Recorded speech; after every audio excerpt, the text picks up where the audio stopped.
Hello,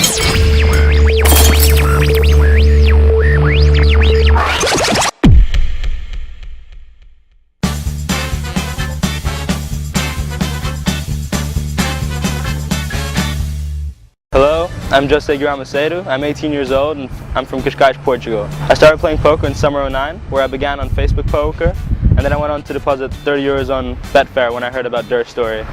Alright, I started off playing 1-2 cents, where I grinded as many tables as possible basically and just bonused a lot, used a lot of bonuses.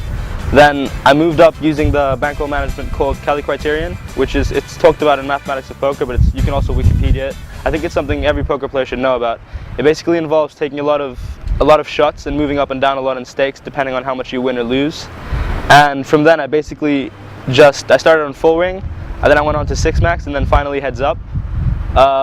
It was pretty much, I went through small stakes and mid stakes pretty fast, but then I kind of hit a roadblock at 510, which took me about 3 months to manage to become a reg at 510, because I thought the skill level there went up a lot more than on other stakes. And then eventually I got some coaching, I started posting on 2+2, and I managed to beat 510 and just rise up the stakes from there. I think my bankroll management works for me because of my objectives in poker, which was to reach the highest stakes as fast as possible. You know, for other people who might want more stable income, or who might want to just be a regular at 100 NL or 200 NL or wherever, I think it's not ideal. And also because I live at home, so I didn't have any expenses, and I'm not very risk averse. So what I did was, I basically said that every time I would reach above 20 buy-ins for my stake, so 10 buy-ins for the next stake presumably, mostly, I would take a shot. So for example, if I had, I don't know, 20 buy-ins for 25 NL, I would take a shot at 50 NL. And then if I lost 2 buy-ins, I'd drop back down. And then if I ever went below 10 buy-ins for my own stake, I would drop down to the stake below. So that I was always moving up and down depending on how much I won and how much I lost. And, well, it worked for me, and I think it'll work for most people who won't tilt because of the risk involved in it, and who won't tilt because of the many ups and downs that you have to go through. So my worst month in poker was about negative 500k, but only 200k or so of that was from poker, and the rest was from being scammed. My best month in poker was plus 350k, I think. Which was when I first started playing 50-100, and I ran very well and managed to move up to playing 200-400 which was right before the month where I lost 500k. So it was a big shock. Biggest pots won or lost. I think the biggest pot I lost is actually bigger than the biggest pot I won. Biggest pot I lost is like 140k, I think, and biggest pot I won is probably 110 or something. I found Jungleman's real name. This is what I did with all my coaches. Basically, I would somehow find their real name online, either through Google or 2+2 or asking people. Then I would add everyone with their names on Skype, and I would write some cheeky message introducing myself and saying I was awesome and that I wanted coaching from them. Now, reading back, actually a coach of mine, my first coach actually sent me the message I sent him the first time I coached him. It was really arrogant. I was really arrogant at that time. I really thought I was playing like 100 NL, but I really thought I was the king of the world already, and I thought I was going to be the best in the world. And as I moved up in stakes, I actually became less and less arrogant, to the point where now, if I ever lose, I very quickly lose confidence in my game. But basically what I did was, I sent to Jungleman, I sent him a message saying that I was prepared to pay whatever it took for his coaching. So he didn't take much convincing after that.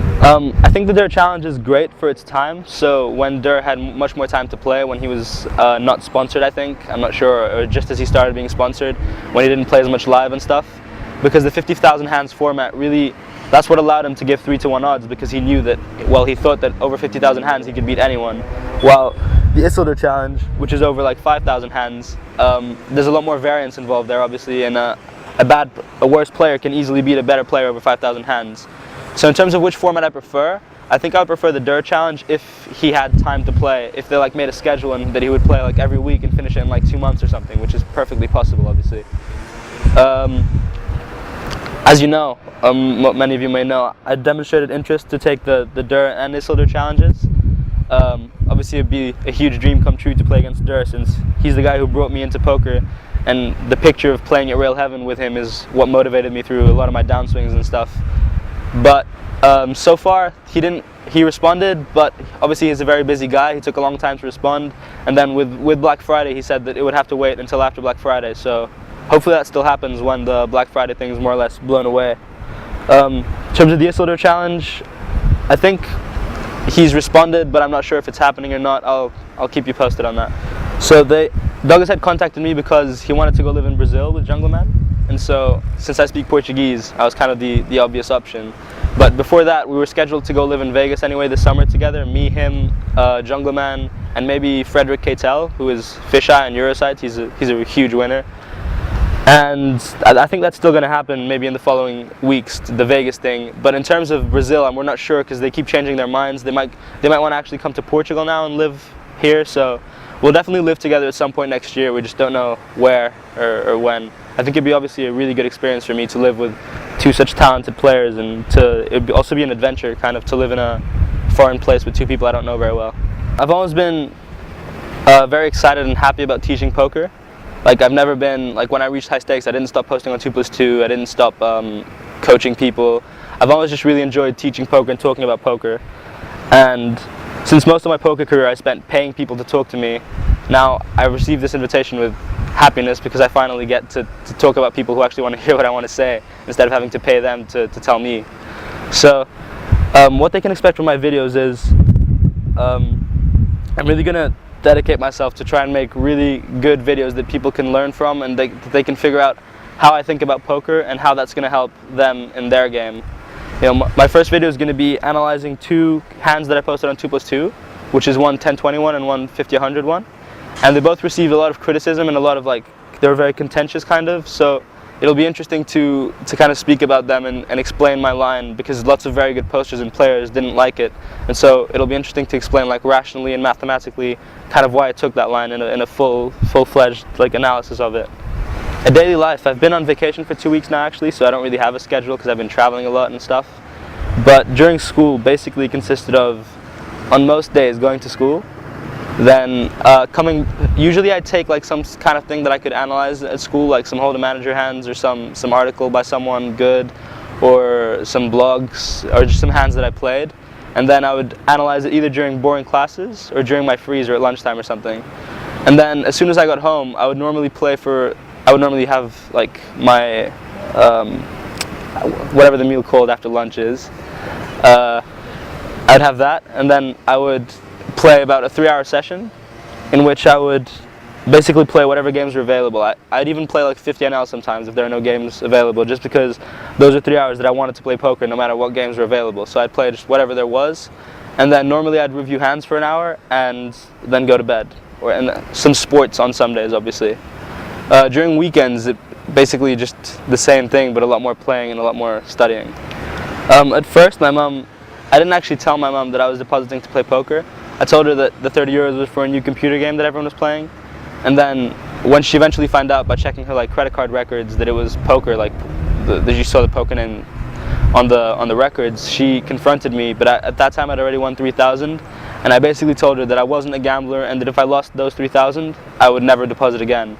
So that kind of put her mind at ease. But and I also tried to kind of understand, like, make her understand poker, like showing her that Chris Ferguson is like a Harvard professor and how it's a respected way of, is mathematical and stuff, showing her like Nananoko's graph to show that like it's possible to be a very consistent winner.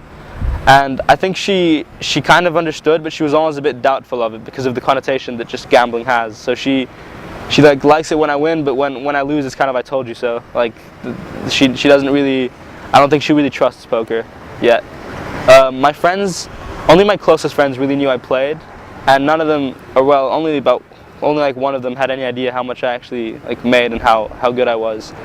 So when the story broke out on 2+2, it was kind of a shock at school. Like everyone was asking me if I could double their 50 and like if I could play on their accounts and teach them poker and stuff. But now I think it's kind of like it was before. I don't think people see me any differently to what they saw me before now. I think one of the most important and really underrated aspects of becoming a poker player is really understanding like variance, like fundamentally understanding variance. So one thing I recommend to all my students is that they read Fooled by Randomness, which is a book by an economist called Nicholas Nassim Taleb, which basically explains how the role of variance in a lot of different activities and how people, even in like positions of responsibility and in powerful positions, don't understand how important variance actually is. And so I think understanding variance was one of the, like reading that book was one of the most important things that led to me not tilting as much, because it allowed me to really, like, I would basically think rationally, like, why I'm beating this guy, and then I would accept the variance that comes with playing poker. You know, I would accept that this doesn't mean, like, losing 3 binds doesn't mean I'm bad. I'd review my play and figure out if I was winning or losing, and then base it on kind of rationality instead of the emotion of losing 3 binds straight. So I think the main characteristics probably are being able to not tilt, so being strong mentally, having good work ethic, so studying, putting in the hours playing as well. And yeah, I don't think there's much talent to it. I mean, a lot of people say there is, but I really think anyone, if they put their mind to it, they can be successful in poker. I don't think there's much, like, when I started playing poker on Facebook, I was the worst of my group of friends, pretty much, like, or bottom 2 of my group of friends by far. And even since then, every time I've read books and like seen training videos, I'm quite slow at understanding the concepts. But I think through hard work and through kind of like thinking on my own and not taking everything people say for granted, I've managed to kind of overcome that in some ways. As a final message, I guess, I hope you guys enjoy and learn from my videos, and I hope you leave me feedback so that I can keep improving and making better videos for you. And to know that I'm not gonna like hold back any information on videos or anything. I'm gonna try and make the best videos I can, and I hope that you learn from them.